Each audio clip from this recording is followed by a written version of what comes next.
tiba-tiba saya ingin kebetulan hotel itu ada satu halaman yang luas taman, yang biasanya dipakai main bola.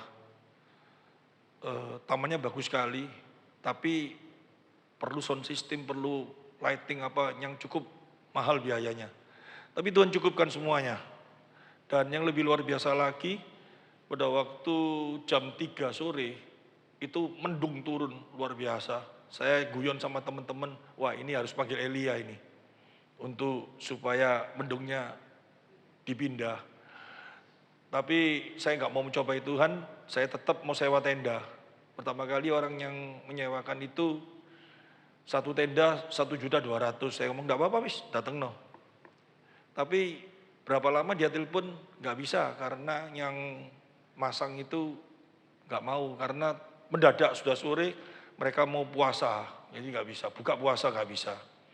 Telepon lagi, ada yang murah 300.000 malahan. Heran saya pesan 3. Demikian juga orang ini telepon ngomong kembali, nggak bisa pegawainya nggak mau semua. Tak double bayarnya Pak, nggak mau. Dia ngomong nggak mungkin hujan nggak, wis tenang aja. Orang yang nggak sama dengan kita, dia bisa ngomong kayak gitu. Saya nggak mau kalah, saya ngomong sama teman-teman, ayo kita doa. Dan luar biasa, tak tinggal tidur sebentar, bangun, sudah lupa. Kalau mendung itu sudah lupa, karena ditata bagus sekali, orang-orang senang semua, maju semua. Wah, mereka nari, mereka nyanyi, menyembah Tuhan, luar biasa sekali. Sekitar 280, hampir 300 orang itu. Semeneng luar biasa, saking senengnya, akhirnya mulai larinya ke apa? Poco-poco. Ada poco-poco, ada apa, mungkin Tuhan ngomongnya stop, nanti lama-lama diskoan ini. Gitu. Dikasih gerimis. Jam 8, setengah 9, lari semua. Wah, sudah selesai katanya. Habis itu gak jadi hujan. Gak ada hujan. Yang lebih luar biasa, saya ditelepon sama teman saya pada waktu kita gak ada hujan. Di Malang itu hujan deras. Luar biasa. Acara selesai besoknya jam 5 sore di tempat yang sama. Hujan disertai angin luar biasa. Dan Batu berapa hari itu waktu kita ada di sana gak ada hujan sama sekali. Tuhan luar biasa. Hari ini saya bukan sedang memberitakan hal yang itu, tapi saya ingin memberitakan hal firman Tuhan. Judul khotbah saya, pertobatan yang sejati. Berarti kalau ada yang sejati, ada yang nggak sejati ya. Ya sejatinya itu apa sih? Semua orang pada waktu dulu peminum, terus yang nggak jadi minum, diomongi bertobat. Kan seperti itu toh. Orang yang dulu melakukan hal yang salah, terus dia berhenti bersalah, dia ngomong bertobat. Orang semua ngomong bertobat, agama semua memahami tentang pertobatan itu sedemikian.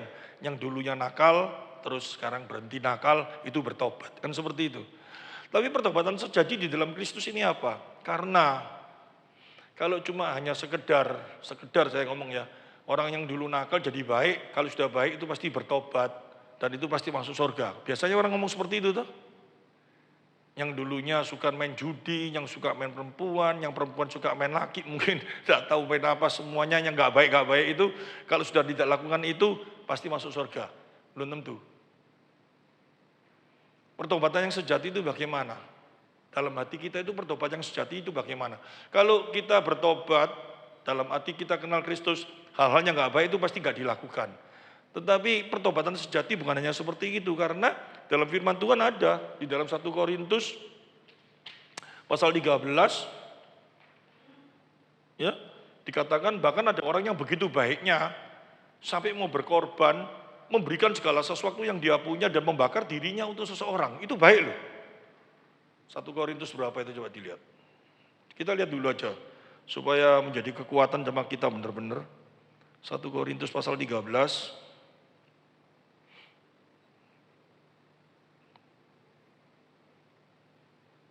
ini. 1 Korintus pasal 13 ayat yang ketiga. Dan sekalipun aku membagi-bagikan segala sesuatu yang ada padaku. Luar biasa loh ya, orang ini baiknya tuh. Baik luar biasa, dia mempunyai apa? Membagi-bagikan segala sesuatu yang ada padaku. Nanti kalau saya khotbah tentang pemuda yang baik, yang tanya sama Tuhan tentang hidup kekal, Nanti saya diprotes, berapa bulan kok khotbah tentang pemuda itu terus. Tapi memang ada hubungannya, pemuda itu kan siap toh memberikan segala sesuatunya toh, dia lakukan apa semua. Ya.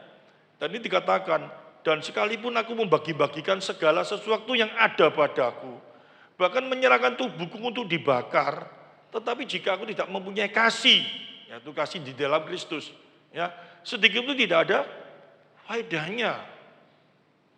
Bahkan dikatakan jika kamu mengasihi ibumu, bapakmu kalau kamu mengasihi tidak lebih daripada mengasihi aku, percuma itu, tidak ada artinya. Artinya apa? Kristus memberikan pengajaran-pengajaran yang sangat luar biasa. Arti pertobatan sesungguhnya itu apa? Ya coba kita mulai pikirkan. Kita semua ngomong bertobat toh? Sudah percaya Yesus? Amin toh?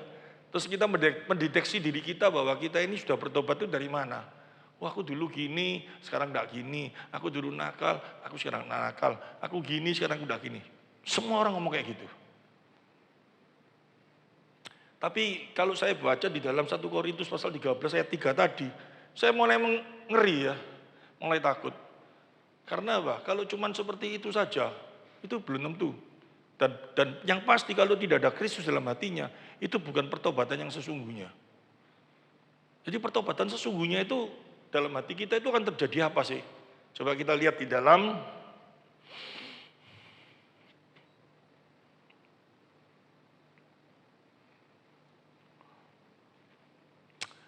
Roma pasal 7, ayatnya yang ke-18 sampai 21. Ini dulu sering kali saya khotbahkan dan memiliki arti yang biasanya saya bacakan gak tahan, kan seperti itu toh. Tetapi kalau itu diartikan seperti itu, yang biasanya saya sampaikan akan menjadi sesuatu yang sangat gak betul. Jadi saya harus luruskan. Coba kita baca ya. Sebab aku tahu bahwa di dalam aku, yaitu di dalam aku sebagai manusia, tidak ada sesuatu yang baik. Sebab kehendak memang ada dalam aku, tetapi bukan hal berbuat apa yang baik. Terus, sebab bukan apa yang aku kehendaki, yaitu yang baik yang aku berbuat, melainkan apa yang tidak aku kehendaki, yaitu yang jahat yang aku berbuat. Kalau ini, ayat 18 dan 19, semua pandang saya ke depan dulu. Kalau ini ayat 18 dan 19 ini dipahami oleh Rasul Paulus, dan kita merasakan bahwa Rasul Paulus alami hal ini dalam hidupnya, sangat bahaya toh. Perkataan ini kan sama saja dengan orang yang kecanduan narkoba itu loh. Orang kecanduan narkoba, orang kecanduan minuman keras, orang kecanduan yang hal-hal yang bisa menagih. Kan tahu toh, orang kecanduan narkoba itu kalau sudah namanya kecanduan, dia sadar kok kalau tambah pakai narkoba itu, nanti akhirnya dia akan makin menderita, makin sakit, dia tahu. Tapi dia tidak bisa lepas dari hal itu. Masa Rasul Paulus kayak gitu? Kekuatan yang Tuhan berikan di dalam hidupnya itu, di mana kalau seperti itu yang terjadi dalam hidupnya? Tapi kalau kita ayat ini kita artikan hanya sebatas itu saja, kan bahaya sekali ya. Suatu saat kita mengalami satu problem, terus kita nggak kuat, nggak tahan, kita baca ayat ini, ya Rasul aja nggak kuat kok jatuh lagi kok, nggak tahan kok. Maksudnya apa sih ini? Kita baca ayat 20. Jadi jika aku berbuat apa yang tidak aku kehendaki, maka bukan lagi aku yang memperbuatnya, tetapi dosa yang diam di dalam aku. Wah, apalagi dia ngomong kayak gitu tuh. Jadi seolah-olah dia kalau melakukan satu kejahatan itu gak bisa dibendung dengan kekuatannya sendiri. Coba kita mulai renungkan ini dengan baik-baik dulu. Terus perkataan yang di 21-nya, ini seperti obatnya, demikianlah aku dapati dalam hukum ini, jika aku mendaki berbuat apa yang baik, yang jahat itu ada padaku. Terus katakan nanti di bawah, untung aku punya Yesus. Apa itu? Maknanya ini apa sesungguhnya? Dia sudah punya Yesus enggak? Tapi kalau kita baca di atasnya, seolah-olah kemampuan dia percaya Yesus itu tidak bisa membendung kekuatan dosa yang ada di dalam dirinya, betul toh? Bener enggak? Karena dia ngaku toh, dia ingin berbuat yang baik, tetapi yang jahat yang dia lakukan. Celaka aku dia ngomong kayak gitu. Untung aku punya Yesus. Tapi kalau kita lihat di atasnya, seolah-olah meskipun dia punya Yesus, dia gak mampu melawan kehendak dagingnya. Betul ya? Ini sangat bahaya sekali kalau kita tidak bisa mencatatkan problem ini, ngerti? Karena nggak tahu Tuhan itu begitu baik sama saya. Pada waktu saya di Rakerja kemarin itu, saya menerima berkat firman ini. Karena sesungguhnya pada waktu saya baca di Roma pasal 7 ayat 18 sampai 21, 22, ada satu problem yang ada di dalam batin saya, psikologi dalam diri saya. Karena apa? Perkataan-perkataannya seolah-olah ya Paulus gak tahan dengan kekuatan tubuhnya ini yang selalu bekerja jauh lebih kuat daripada imannya, seolah-olah seperti itu toh. Dan ini sangat bahaya sekali kalau kita dalam hidup kita pada waktu kita baca ini memiliki pengertian seperti itu. Coba kita lihat.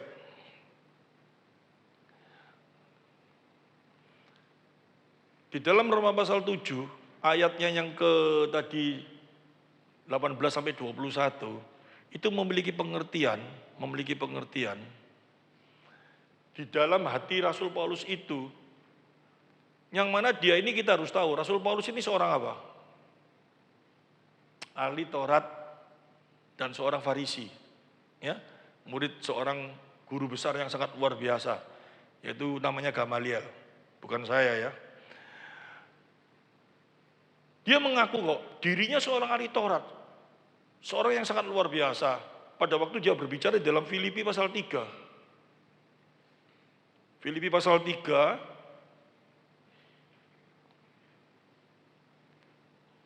dimulai dari ayat 1.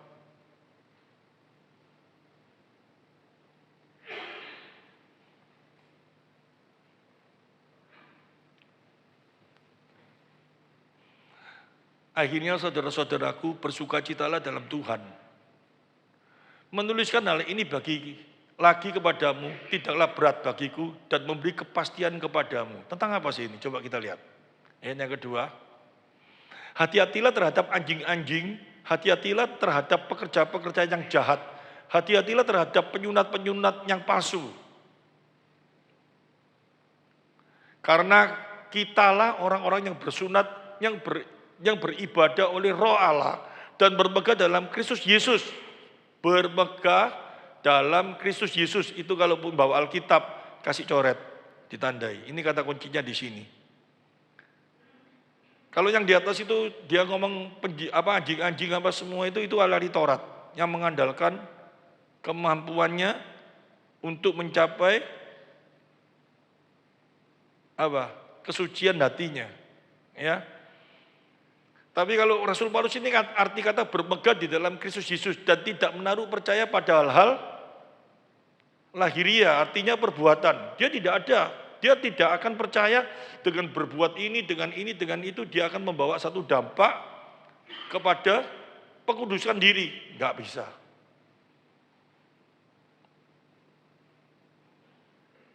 Ayat yang keempat, saya baca dulu ya.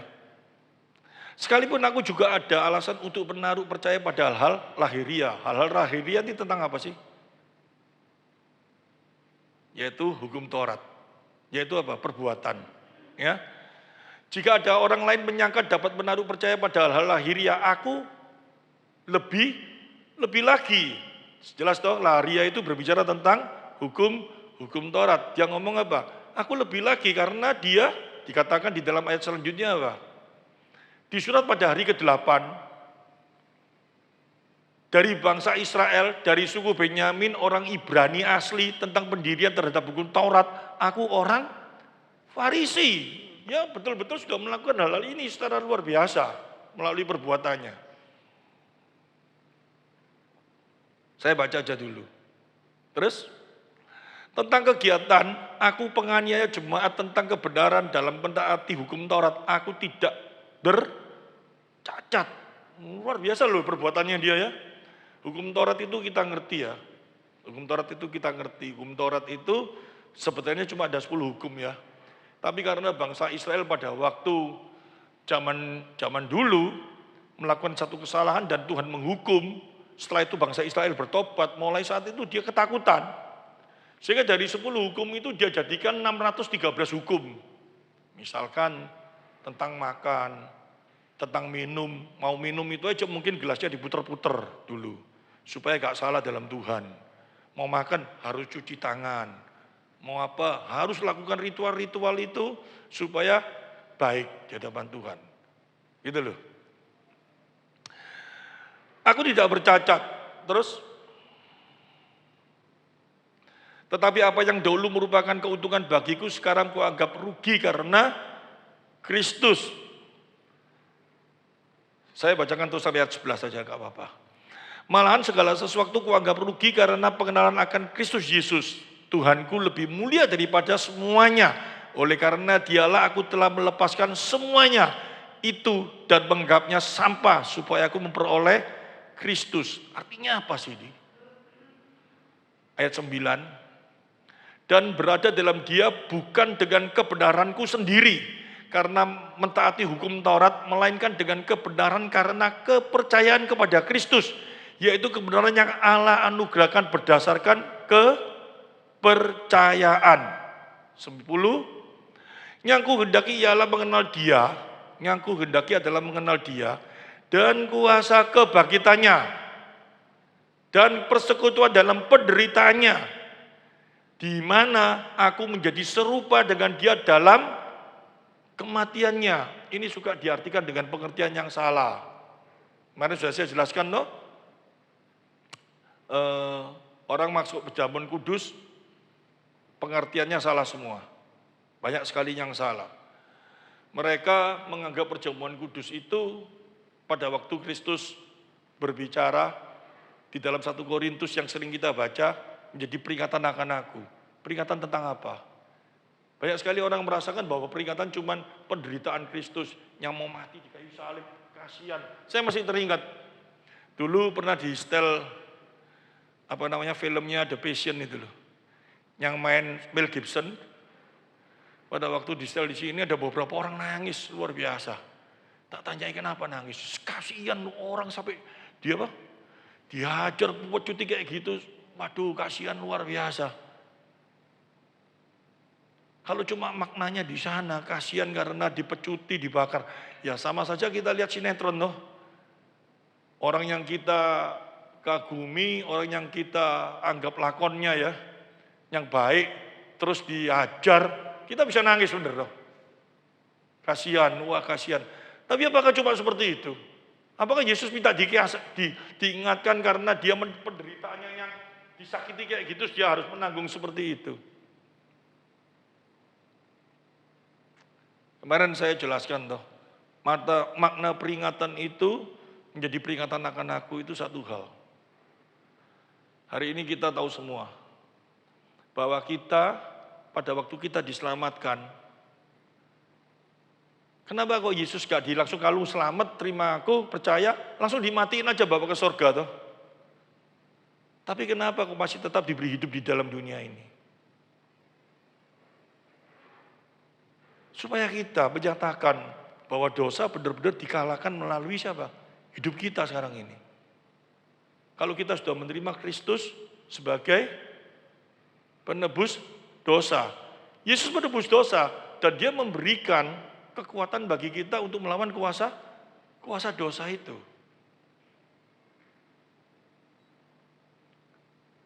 Yang harus kita tangisi, yang harus kita merasakan betapa beratnya penderitaan yang dialami Kristus dan kita harus memperingati dan harus kita rasakan.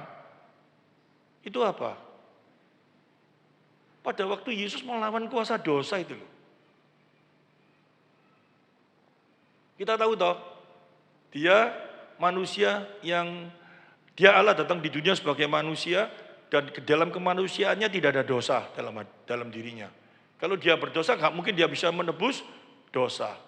Tapi dia harus menerima dosa itu dalam dirinya. Menerima itu artinya apa?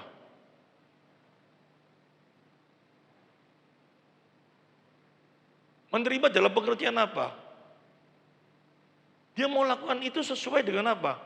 Perintah Bapaknya, benar ya? Dia datang di dunia dengan tujuan apa?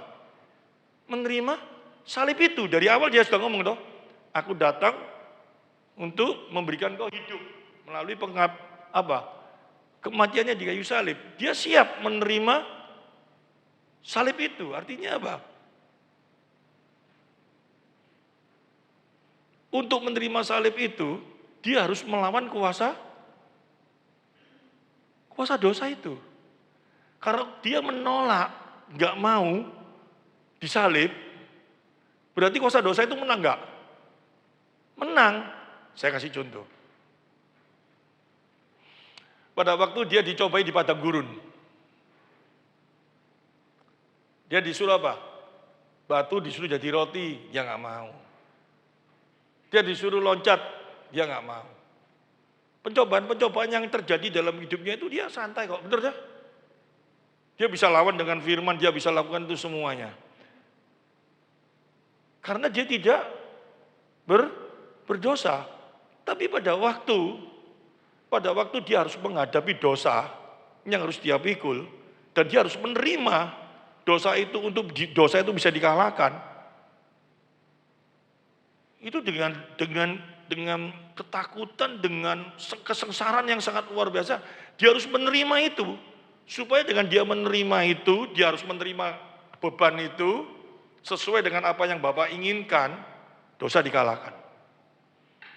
Bukti dosa dikalahkan di mana?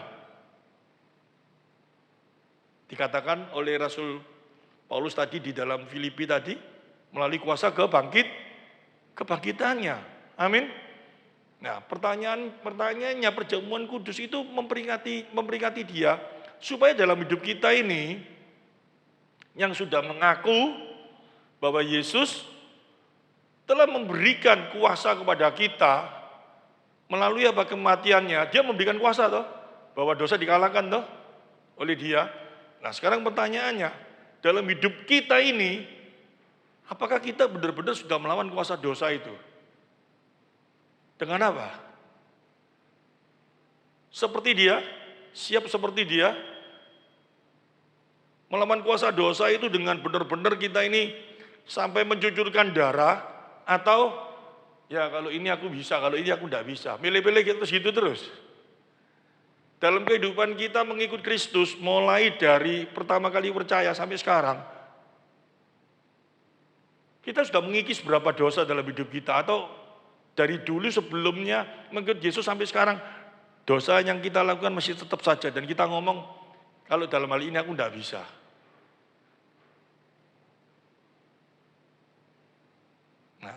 Sang Rasul Paulus ini luar biasa sekali.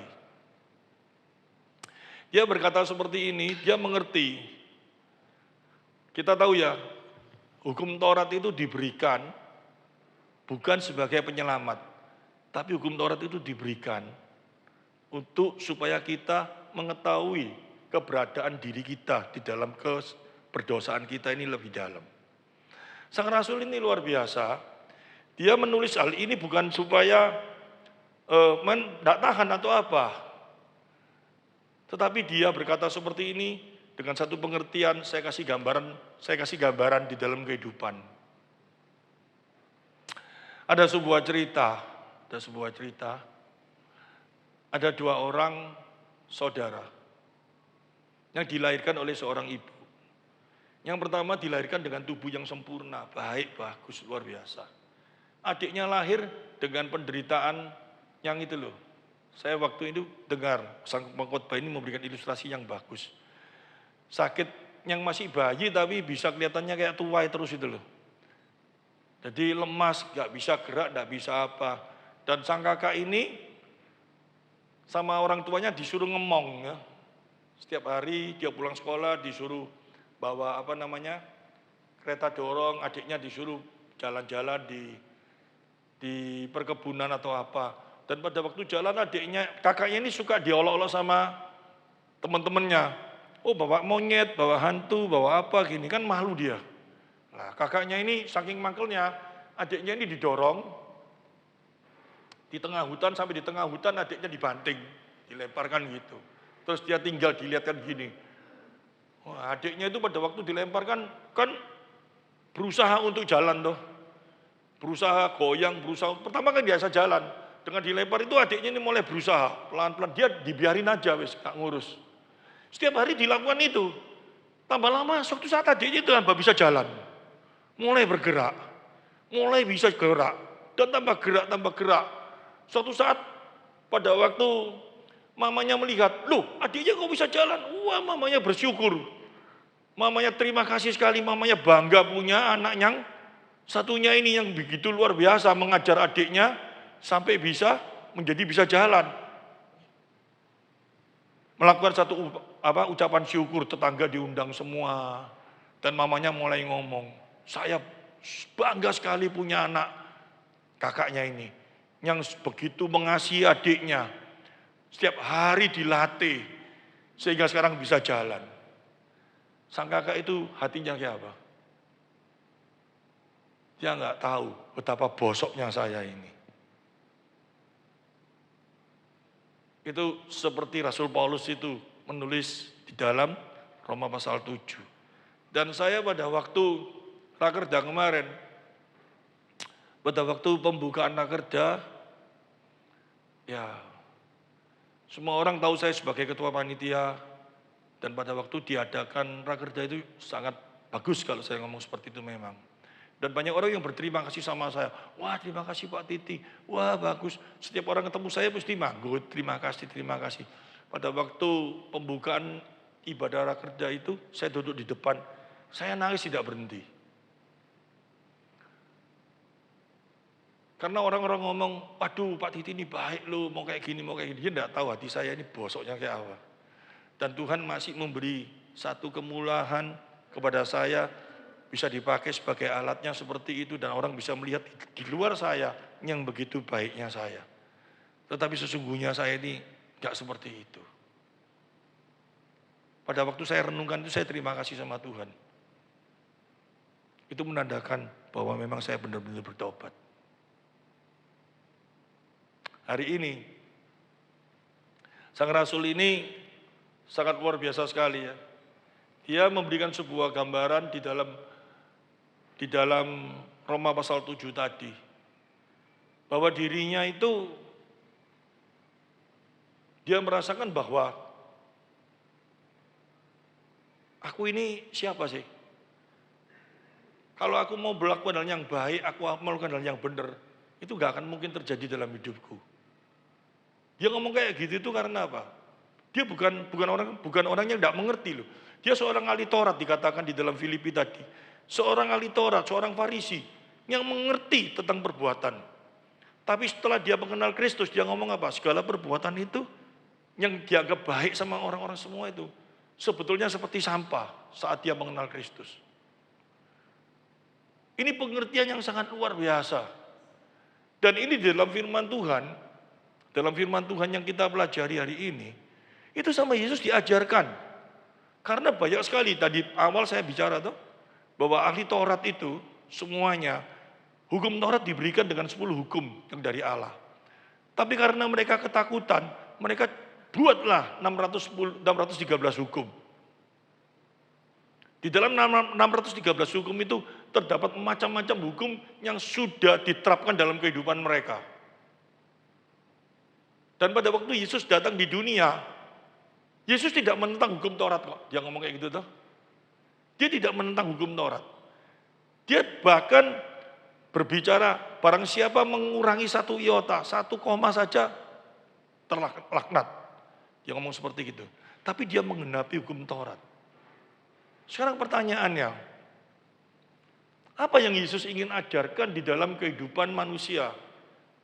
Manusia sudah kebiasaan dengan hukum-hukum Taurat itu.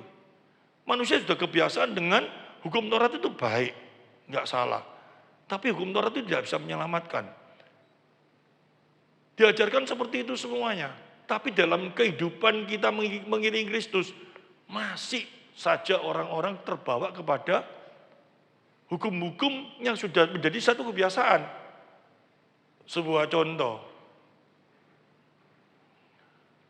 supaya terkabul hidupnya, melakukan syariat-syariat agama, berpuasa. Tuhan tentang toh, kalau berpuasa jangan seperti itu, makna puasa harus seperti ini. Tentang memberi sedekah, Tuhan kan ngajarkan, kalau memberi sedekah harus seperti ini. Itu semua Tuhan ajarkan, tentang sedekah, tentang marah, tentang apa semua. Dia diluruskan semua toh. Yang selama ini dipahami dengan pengertian-pengertian yang seolah-olah sudah benar. Ya. Tapi Tuhan menentang hal yang seperti itu semua. Dan dia memberikan satu garis yang benar ini bagaimana. Bahkan soal makan pun Tuhan ditentang enggak. Murid-murid itu makan kok enggak cuci tangan. Benar toh? Nah, Tuhan ngajarkan. Yang penting itu bukan yang masuk tapi yang keluar. Itu dibenci sama orang-orang Farisi. Demikian juga di dalam kekristenan. Saat ini, banyak sekali orang-orang yang tidak paham akan hal itu. Bahkan, hal berdoa. Hal berdoa Tuhan ajar dengan luar biasa. Kalau berdoa jangan seperti ini, seperti ini, seperti ini. Sekarang berkembang enggak lebih luar biasa lagi enggak? Tentang berdoa supaya dikabulkan. Syaratnya gini, macam-macam. Bahkan tadi pagi saya ngomel-ngomel sama istri saya. Ngomong, ini lu orang kayak gini kok bisa dipengkot pakai apa sih? Kalau doa itu harus pakai bahasa roh, kalau nggak bahasa roh Tuhan nggak ngerti. Loh, itu kayak apa? Ada syarat-syaratnya supaya Tuhan bisa mengerti. Diajarkan seperti itu, ditekankan seperti itu. Kalau kamu doa, sudah merasakan hadirat Tuhan, ojo berhenti. Terus barusan kamu bisa ngomong-ngomong sama DE. Loh ini apa? Yang kayak gini ini, sekarang mulai diterapkan lagi. Padahal ditentang sama Kristus, diajarkan cara berdoa, cara berpuasa. Apalagi cara memberi sedekah. Bahkan marah pun diajar enggak? Kalau marah enggak boleh seperti ini. Kalau memberi tangan kanan, tangan kiri. Di gereja Efrata ini diajarkan semua enggak sudah yang benar. Berdoa kamu harus di tempat yang tersembunyi. Itu artinya apa? Tuhan baru dengar. Bukan benar-benar sengiden di dalam rumah itu, bukan. Sembunyi. Diajarkan semua di sini. Tetapi di tempat-tempat lain diterapkan itu semuanya. Masih diajarkan, sudah diajarkan masih salah lagi. Jadi Sang Rasul ini benar-benar memahami hatinya, ya, bahwa setelah dia mengikut Kristus, setelah dia bertobat, dia benar-benar merasakan betapa bejatnya dirinya ini.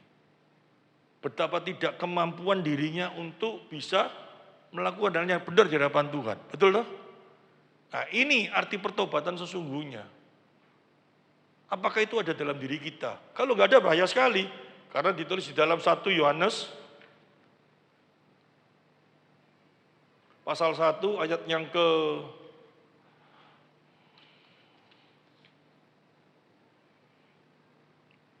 coba saya lihat ya.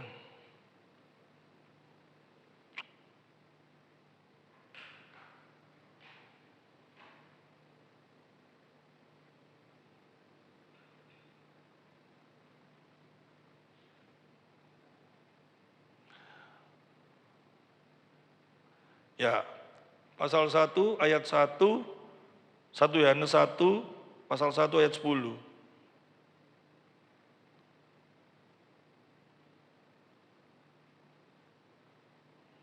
Mulai ayat yang ke-8.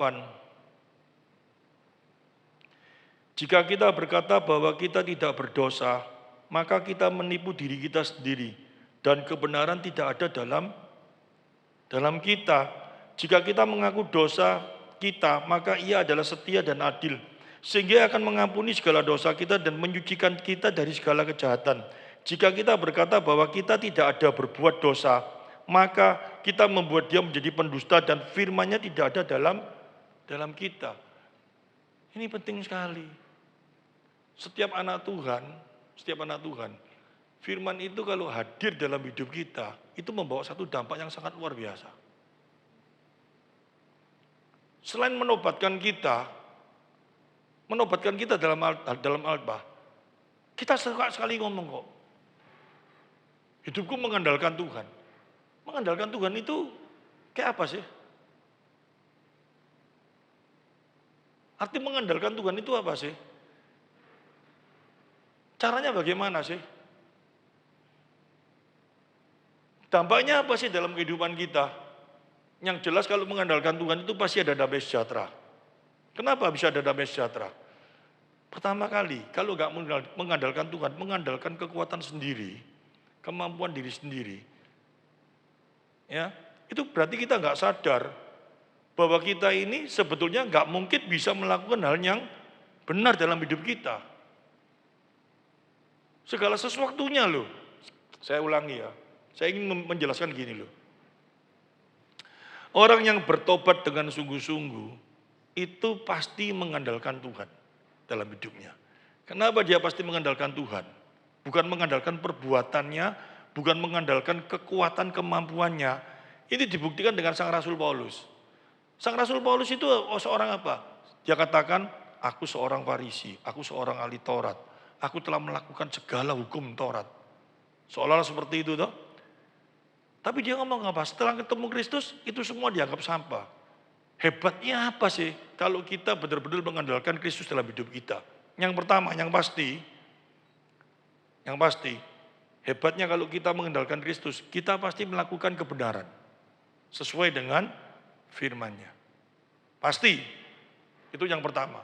Yang kedua, dengan mengandalkan Kristus, kalau sesuai firman Tuhan, berdampak dalam hidup kita kayak apa? Orang sering salah, kalau kita berjalan dalam firman-Nya itu nanti kita jadi orang yang kuper gitu loh ya. Ngerti maksudnya? Disuruh bergaul ini enggak bisa, disuruh diajak ke TP enggak, aku berdoa. Seorang orang kalau orang itu sudah di dalam Kristus, hidupnya itu tadi saya dengar seorang hamba Tuhan ngomong, kamu tahu, aku ini benar-benar di dalam Tuhan. Yang ngomong kayak gitu. Saya hidupnya itu enggak seperti orang biasa katanya. Hidup saya cuma pagi ngantarkan istri saya fitness, istrinya masih fitness ya. Dia ngomong kayak gitu. Terus pulang fitness, saya ngantarkan ke pasar, setelah itu saya nggak pernah keluar dari kamar. Saya di dalam kamar berdoa terus, komunikasi sama Tuhan. Jadi orang aneh tuh. Apakah itu orang yang benar-benar di dalam Tuhan? Terus pakai pakaian, tak mau warna lain. Kan kembali lagi seperti orang-orang yang kepalanya nggak model rambut polos itu loh. Bajunya kan cuma coklat semua. Kalau orang Kristen bukan coklat, putih semua. Nggak mau pilih warna semua. Apakah seperti itu kalau kita benar-benar di dalam Dia? Hidup kita itu seolah-olah harus seperti itu, lain sama orang. Dan bahkan kita ini seolah-olah di dunia ini sudah seperti di surga pun mungkin tidak seperti itu.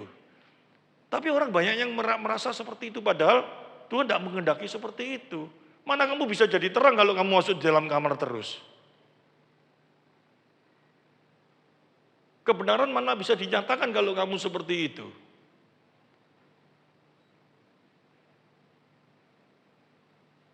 Nah terus kita ini gunanya apa kalau kita hidup bersandar di dalam Kristus dan berjalan di dalam Kristus? Apalagi di dalam era sekarang. Tambah seneng enggak? Ya banyak orang yang mikir, wah kalau saya hidup di dalam Kristus, bersandar sama Kristus, nanti hidupku menjadi seperti orang kuper gitu. Bukan, sama sekali bukan. Tuhan tidak membatasi hidupmu, tetapi Tuhan membatasi di dalam dosamu. Benar ya? Di dalam dunia ini enggak semua makan aja dianggap berdosa kalau kita mau makan yang enak-enak. pendeta enggak boleh makan enak. Orang kalau sudah percaya Tuhan enggak boleh jalan-jalan DTP, enggak boleh apa. Sekarang, ya apa? Ibadah malah di mall-mall. Kalau dulu, wah zaman dulu ini saya kasih tahu ya. Kalau anak Tuhan yang benar-benar cinta Tuhan dan orang yang rohani, betul-betul rohani, ketemu di gedung bioskop itu malu ya gak karu-karuan. Ngerti maksudnya? Waduh katanya pelayan Tuhan minta Tuhan kok lihat bioskop. Itu malu loh dulu. Nggak boleh. Apalagi jalan-jalan di mall gitu, kelihatan seorang hamba Tuhan jalan di mall apa semua gitu, dianggap wah ini duniawi nih. Bener gak? Dulu kan seperti itu tuh. Dan ini banyak nggak dilakukan oleh agama-agama lain. Masa pernah ketemu di mall mereka yang pakai itu semua terus jalan itu kan, dulu orang model kayak gini kok di mall, kan kayak gitu tuh.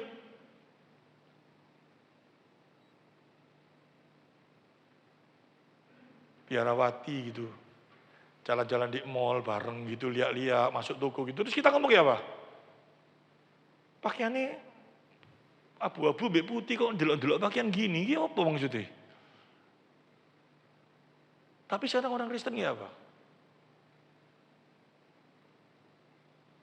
Dibuat netral enggak semuanya? Nah, sekarang kita masuk. Kenapa sih kok bisa seperti itu? Karena pengertian-pengertian tentang kebenarannya sudah nyimpang enggak karu-karuan semua. Arti ikut Kristus, di dalam Kristus. Tujuan di dalam Kristus itu apa? Yang pertama kali kita nyadari. Seperti sang rasul itu loh. Jadi Roma pasal 7 itu tujuannya satu. Kita nggak mungkin bisa hidup. Kita nggak mungkin bisa berpikir yang positif, yang baik, yang benar. Tanpa Kristus yang ada dalam diri kita. Itu sadar. Kalau sudah sadar kayak gitu, dalam hidup ini selalu berpandangan kepada firman Tuhan nggak? Selalu. Untungnya berpandangan kepada firman Tuhan ini apa? Banyak. Dalam segala segi, banyak. Sayangnya orang tidak ngerti. Jadi orang tidak ngerti firman akhirnya tidak berpegangan kepada firman Tuhan. Seolah-olah kalau berpegangan kepada firman Tuhan itu, nanti kita jadi orang kuper. Salah. Tuhan nggak membatasi hal itu kok. Kamu cinta firman, kamu berjalan dalam firman. Nonton bioskop, boleh. Tapi kalau hidupmu untuk nonton bioskop tak boleh nggak? Ya nggak boleh. Isuk, malam, pagi, sore nonton bioskop terus, ya nggak boleh. Mau makan di makanan yang baik, boleh? Boleh. Tapi kalau hidupmu cuma makan di tempat itu toh, ya nggak boleh. Tuhan itu memberikan sebuah rambu-rambu yang sedemikian luar biasanya. Dia kasih gambaran-gambaran yang luar biasanya. Jangan seperti kembali lagi kalau engkau mau menjadi suci, menjadi baik itu kembali lagi ke hukum Taurat. Injil dikawinkan dengan hukum Taurat. Salah, bukan seperti gitu. Tapi kita pun juga melebihi kebebasan mereka yang tidak karu-karuan. Tidak. Tetapi makna kekristenan yang benar itu bagaimana? Harus dipegang yang betul-betul. Karena ya sayang sekali ya. Tuhan yang sudah memberikan hidupnya bagi kita, dia mati karena apa? Pengorbanannya untuk menang atas dosa. Ya, saya tekankan ya. Dia mati, dia berkorban, pengorbanannya menang atas dosa. Ini ditekan dulu, atas dosa. Dia sebagai manusia 100%,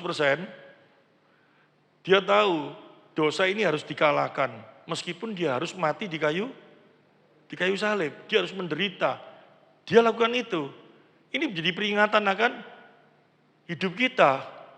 Apakah dalam hidup kita untuk melawan kuasa dosa itu, kita sudah berjuang seperti yang Kristus lakukan?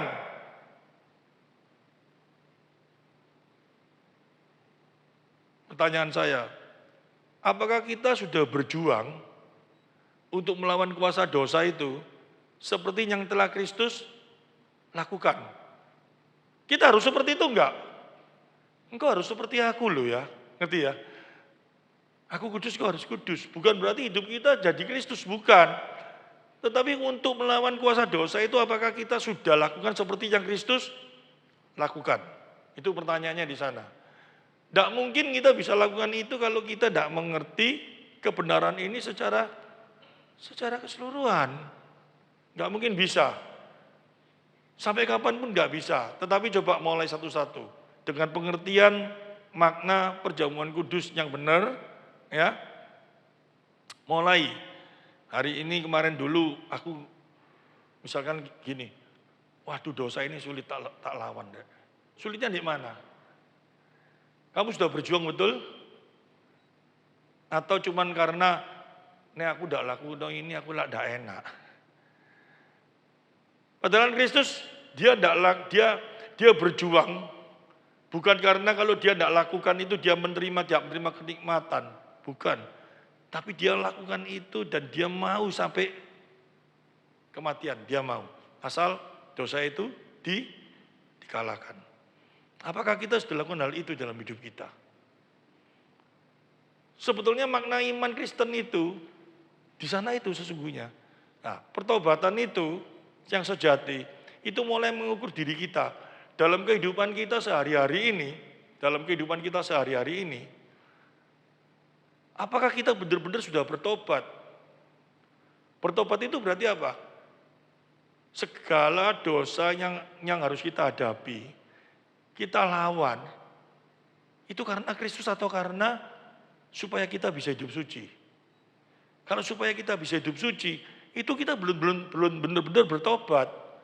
Karena kesucian yang hadir dalam kehidupan kita, harus kita maknai betul-betul itu karena karyanya dalam hidup kita.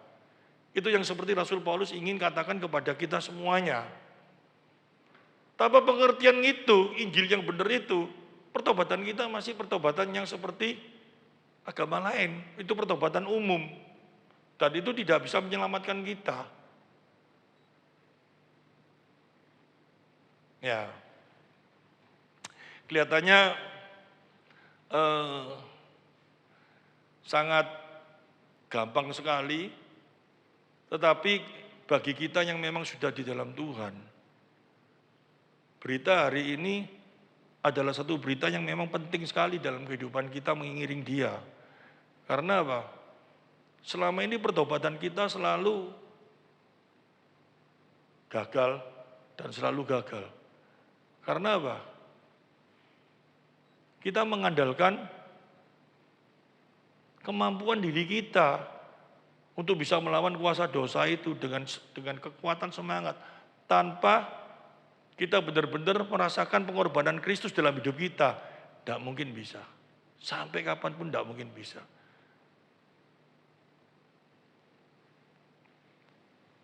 Sekarang kita mulai masuk lebih dalam lagi. Sang Rasul ini berkata dalam Roma pasal 7 tadi, kita lihat mulai ayat 18, dan kita mulai akan bisa mengerti dengan baik. Sebab aku tahu bahwa dalam aku, yaitu di dalam aku sebagai manusia, tidak ada sesuatu yang baik.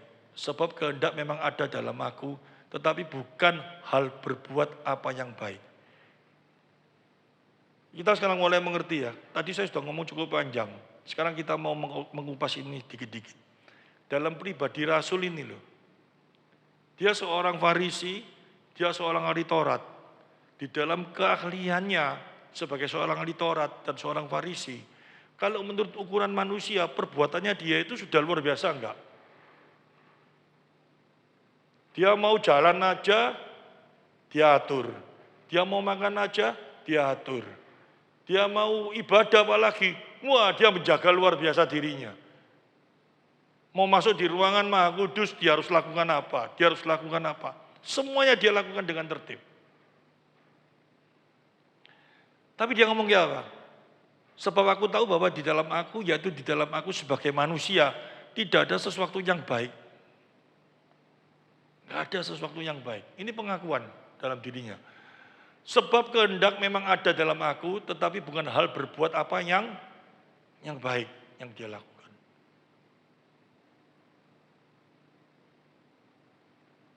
Terus kalau dia ngomong bukan hal yang berbuat apa yang baik. Ini perkataan baik ini menurut siapa? Bukan menurut hukum yang dibuat oleh manusia, tetapi hukum yang ditentukan oleh Tuhan sendiri. Gak ada sesuatu yang baik dalam dirinya. Tidak ada satu kemampuan dia bisa melakukan hal yang hanya baik dalam dirinya.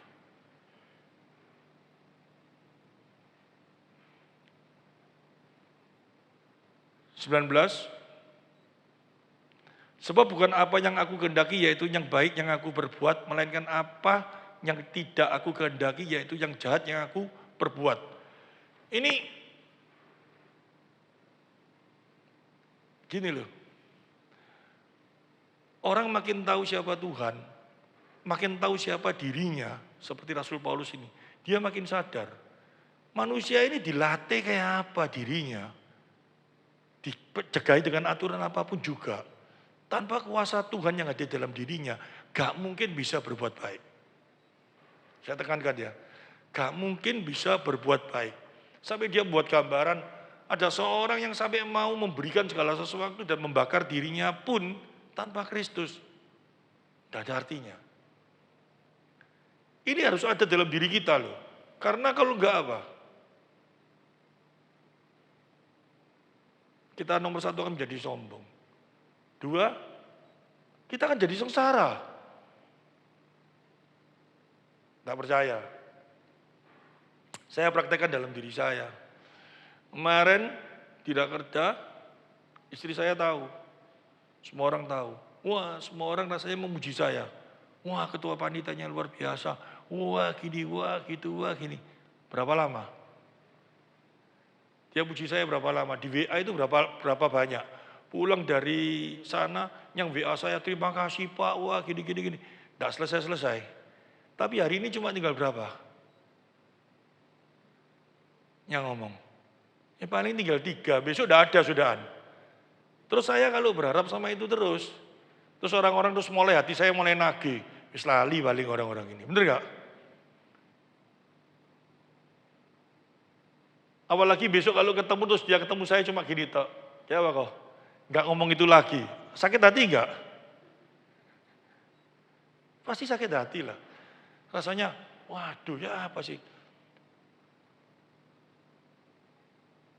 Jadi kalau saya bisa dikasih kesempatan seperti itu, lakukan hal yang baik, tujuannya satu, bukan untuk orang-orang itu, tapi saya lakukan untuk Tuhan. Supaya melalui itu orang-orang makin dekat sama Tuhan. Itu tambah seneng enggak? Sampai kapanpun Tuhan hibur saya enggak? Saya sudah lakukan itu, dan saya merasakan, saya lakukan tidak menyimpang dari apa yang Tuhan kehendaki. Saya tidak mencuri kemuliaannya, saya enggak merasa harus dipuji, saya biasa saja. Seneng enggak? Tapi kalau saya merasakan, wah saya sudah mengenal yang luar biasa, ini orang-orang harus memuji saya, harus seperti ini, menderita enggak?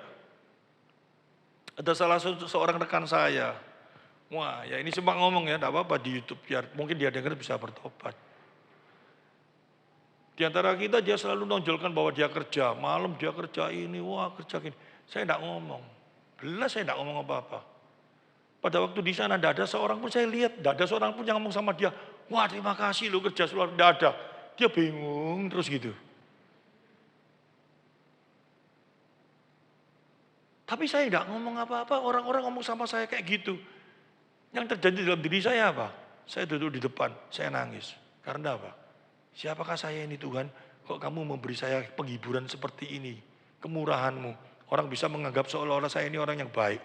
Padahal saya enggak baik, yang paling baik itu Engkau. Ini harus ada dalam diri kita. Amin. Sebagai anak Tuhan, itu tanda pertobatan yang sejati. Yang betul.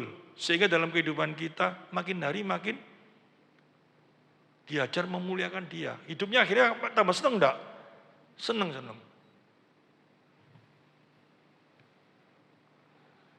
Memberi itu lebih bersuka cita daripada menerima. Terus bukan berarti kita jadi center class semua orang diberi. Tapi dengan satu pengertian apa? Yang salah. Kita tambah stres kamu. Uangmu habis banyak, kamu memberi orang tidak. Tapi memberi dengan satu pengertian kasih dari Tuhan. Itu jauh lebih enak.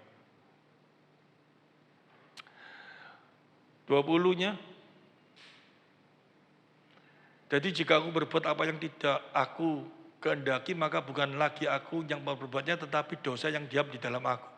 Jelas sekali ya, Rasul Paulus ini mau ngomong, kalau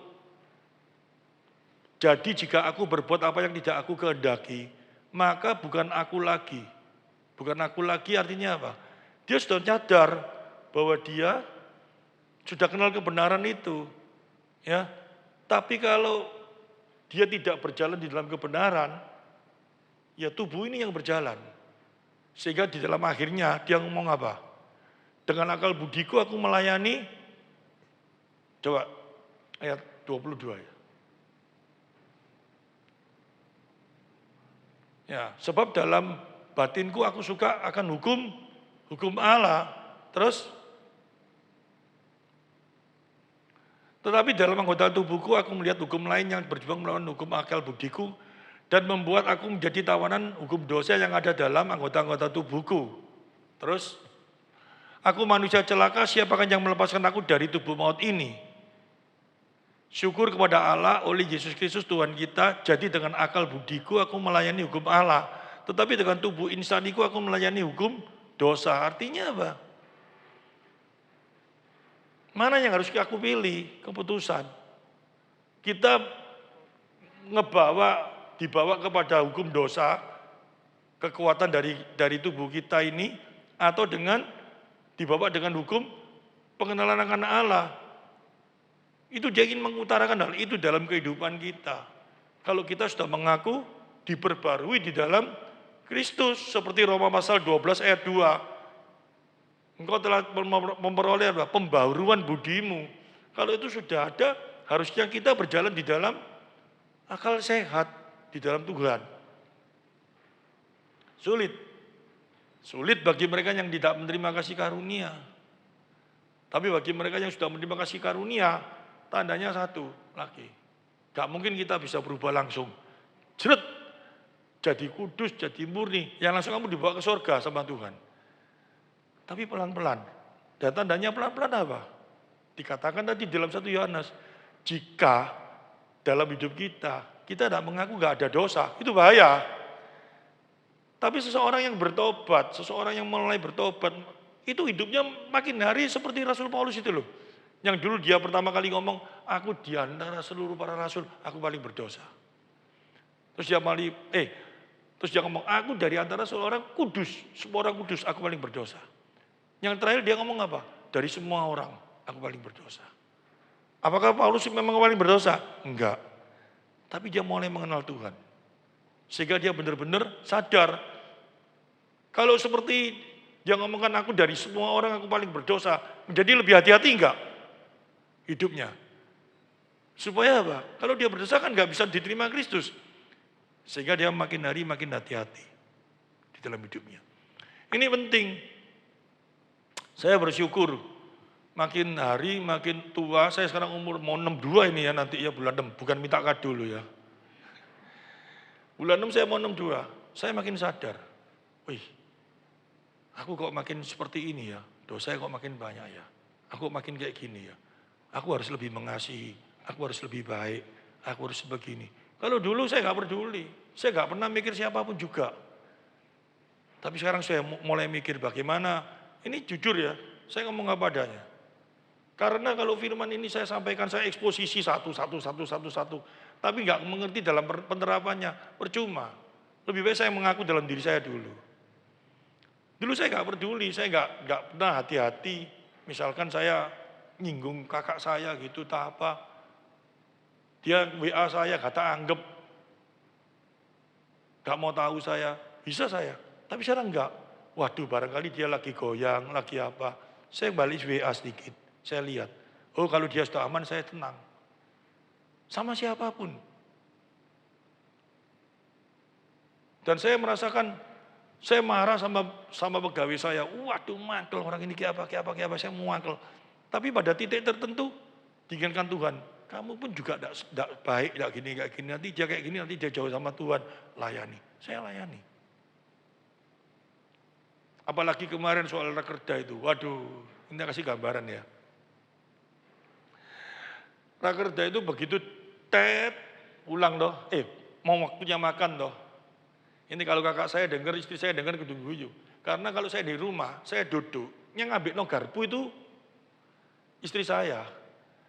Kakak saya ini kalau saya di rumah saya duduk, kalau dia kasih saya makan, diambil no piring, sendok, garpu, diambil no semua, saya nggak pernah ngambil.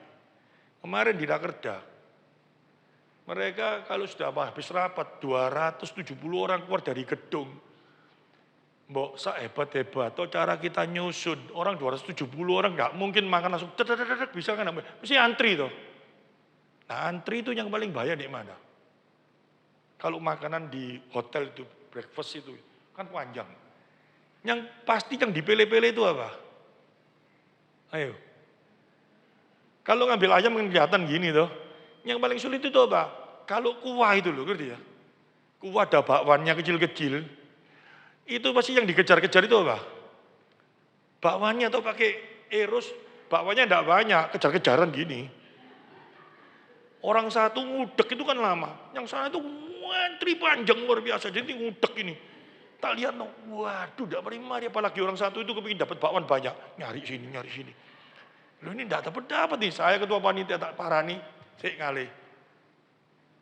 Tak cibuk no ae. Ya, saya mau ngambil no sudah anda, mangkok tak jejer gini, buahnya tidak peduli, bis plung sih jadi yang cuma air tok ya tidak apa-apa. Ada tante satu marah, oh gak adil, ngambil dong orang dikasih banyu tok. Kamu itu panitia opo? Dimarah-marahi loh. Ini kuat tak cedok, ini tak sok nongon kapuk. Tapi saya nggak bisa kayak gitu. Oh mau ikannya ya saya tunggu ya. Cik tak cari no lagi. Tak kayak guyonan. Bakwane lari tante, nggak bisa ketemu. Maka no, tak cedok aja. Nggak tak kasih no, biar aku tak biano aja. Itu ngelus itu. Ya mau kayak apa? Saya dihibur sama Tuhan pada waktu itu. Saya merasakan, waduh, kesempatan Tuhan, saya bisa lakukan ini. Dan saya bisa tahu sifatnya orang itu kayak apa. Saya mungkin kalau tua besok ya kayak gitu. Tambah tua tuh dia lebih tua dari saya jauh. Ya, tapi dilayani. Akhirnya orang-orang yang lihat itu datengin saya ketawa. Yo, sing lebih senior jauh sama saya. Rasakno yo, nek ngelayani Tuhan. Enggak, aku enggak ngelayani Tuhan, ngelayani orang lebih repot. Saya ngomong kayak gitu tuh. Tuhan itu luar biasa, dia bentuk. Dia, kalau kita mau, senang kok, saya senang sekali. Saya pergi pada waktu itu senang. Saya utamakan mau pasang kembang api. Sudah beli kembang api, sudah tak susun apa semua. Ya Tuhan itu luar biasa. Kapolseknya datang, seorang Nasrani, wah dia seneng. Tiba-tiba ada berita gak boleh pasang kembang api. Dia mau ngomong sungkan karena sudah ngomong oke toh. Anak buahnya sudah datang ngomong sama saya, Pak ternyata tidak bisa Pak. Ya apa ini Pak? Ibu sungkan mau ngomong, ibu panggilan. Saya ngomong, gak apa-apa. Kembang api di Sumet, paling lama 5 menit kita senang. Tapi ibu nanti menderita, bingung tuh kalau dipanggil sama atasannya. Kan sudah ada aturan tidak boleh. Gak apa-apa Bu. Lu terus kalau sudah beli ini kayak apa? Ya saya sumbangkan. Untuk mereka nanti kalau mereka buka, gak apa-apa. Dan yang luar biasa apa? Orang di sekitar sana itu dengar semua. Dan lebih baik acara itu. Ya. Dalam Tuhan, kita makin hari kita makin dibentuk. Kita makin hari harus lebih mengasihi. Kita makin hari makin tahu siapa diri kita. Kalau kita nggak tahu siapa diri kita, kita merasa paling baik, merasa paling benar, kita sudah melakukan hal yang benar. Kamu belum bertobat. Pertobatan yang sejati itu bukan cuman bisa mengalahkan, aku gak judi. Aku tidak melakukan hal-hal duniawi. Itu bukan pertobatan sejati. Kalau cuman itu pertobatan sejati, mereka, agama-agama yang lain, mampu enggak? Mampu loh. Mereka semedi, mereka konsentrasi apa, mereka menjauhkan hal-hal itu. Bisa semuanya. Barometernya ukuran bukan di sana. Tapi yang terutama barometer ukurannya apa? Kita makin sadar, siapalah kita ini. Aku adalah manusia berdosa. Aku gak ada satu kemampuan bisa berbuat baik. Karena yang ada dalam tubuhku, aku sudah tahu kebenaran itu. Tapi yang aku lakukan malah yang gak betul. Tapi untuk punya Kristus, dia yang memberi kehidupan, kekuatan kepada aku dalam hidupku. Jadi setiap kali aku bisa berbuat baik, aku tidak kagum sama aku. Tapi aku kagum dengan dia yang memberi kebaikan pada aku. Itu pertobatan yang sejati.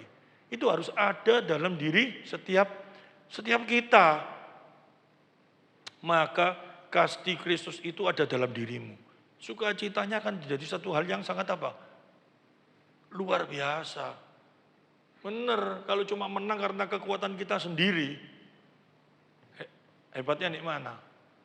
Ya kecuali 3 hari tok dikagumi orang, benar gak? Yang seperti saya ceritakan semua ini bukan untuk kesombongan lagi loh ya. Tidak ada, saya tidak perlu kok ngomong kayak gini. Tapi pada waktu saya di Rakerda itu, istri saya tahu saya ketua panitia, wah semua orang ngomong, waduh, sampai ada yang kesaksian. Ketua panitianya Pak Titi saja 7 kali sempurna katanya. Bener itu. Mereka ngomong kayak gitu semua. Bagus, kita senang gini, semua senang semua. Tapi bagi saya satu, mereka nggak tahu siapa aku. Nek nuruti aku nggak kira gelem gitu loh. Tapi Tuhan yang dorong saya untuk lakukan hal ini. Dan dia memberi saya hikmat. Ya, supaya acaranya bisa sedemikian bagusnya. Kalau menurut pikiran saya, tidak mungkin. Datangkan pemuda 80 dari Tulungagung, dari mana mereka mau datang semua. Terus malam langsung pulang. Resikonya berat, tapi terjadi kok. Dan yang lebih luar biasa mereka bisa kreatif. Ada yang tarian, nari-nari, kayak orang perdalaman, ada yang apa, memuliakan Tuhan semua. Bagus. Secara manusia bisa bangga. Orang semua bisa ngomong ini titi. Tapi dalam hati saya, tidak tahu kamu. Ini bukan di sana saja, hendaknya ini terus hadir dalam kehidupan kita. Jadi kita kalau baik sama suami, baik sama istri, bisa baik, bisa layani, bisa apa semua. Jangan merasa kamu itu hebat. Tapi karena siapa? Tuhan yang mengubah kamu. Muliakan dia dalam hidupmu. Baru kita senang. Wah, bisa luar biasa. Jauh lebih nikmat dipuji Tuhan. Karena pujian itu tidak berhenti pada waktu itu saja. Bahkan dia akan mengingatkan kita pada suatu saat kita lakukan hal yang salah. Dia ingatkan kita, loh dulu kamu itu kayak gini loh, aku mengasihi kamu loh. Kok kamu sekarang kayak gini, jangan naik kembali. Itu luar biasa loh Tuhan itu.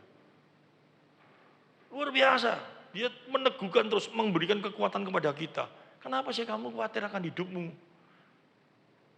Kamu udah ingat tadi dulu aku sudah jagai kamu kayak gini.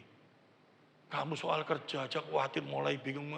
Kamu dulu udah punya apa-apa, kamu udah bisa apa-apa kok. Aku bisa jagai kamu. Kamu sok tahu maksudku hal yang kayak gini.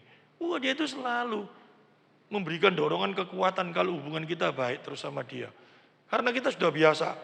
Segala hal yang baik, kita berbicara, ini dari Engkau Tuhan. Ini Engkau Tuhan. Otomatis dalam kehidupan kita, apapun yang terjadi, kita bisa komunikasi sama dia langsung. Mengakui dia. Tapi kalau yang baik, wah ini aku, ini aku, ini aku. Nanti ada masalah baru ini Tuhan. Ya tidak mungkin kamu bisa memiliki hikmat dari Tuhan.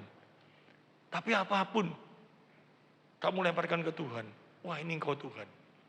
Tanpa Engkau aku gak mungkin. Tanpa Engkau aku gak bisa. Wah ini kalau aku bisa menerima pujian ini, seharusnya yang dipuji Engkau bukan aku Tuhan.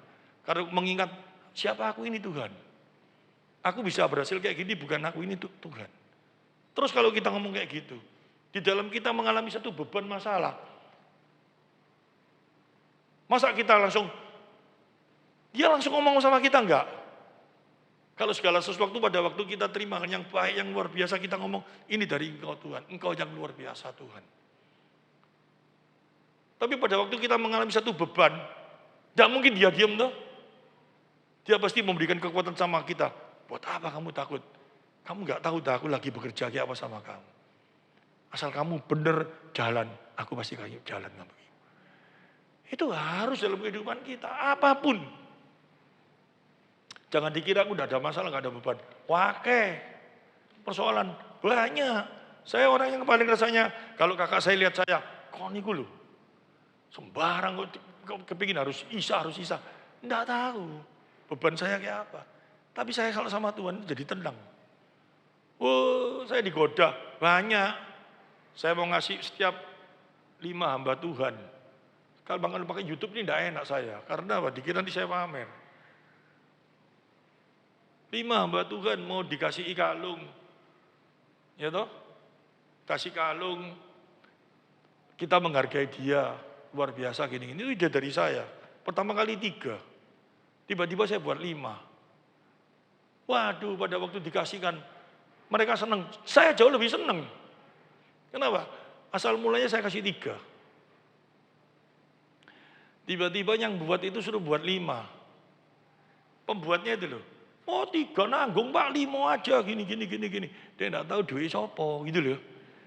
Ya setelah buat 5. Pada mau dikasihkan itu. Yang 2, saya bingung siapa dikasihkan. Tapi pada waktu saya panggil 2 orang itu. Dia luar biasa sukanya. Saya jauh lebih suka. Karena apa? Dia gak nyangka. Dia sudah tua, papanya itu dipanggil Tuhan karena pada waktu tahun berapa itu ada gereja dibakar dulu. Papanya juga terbakar. Terus dia itu gak terasa bahwa dia itu menghadapi satu kepahitan dalam hidupnya. Setiap ngomong sama orang itu gak tahu perjuanganku. Aku tuh gak mau sama Tuhan, tapi Tuhan tangkap aku.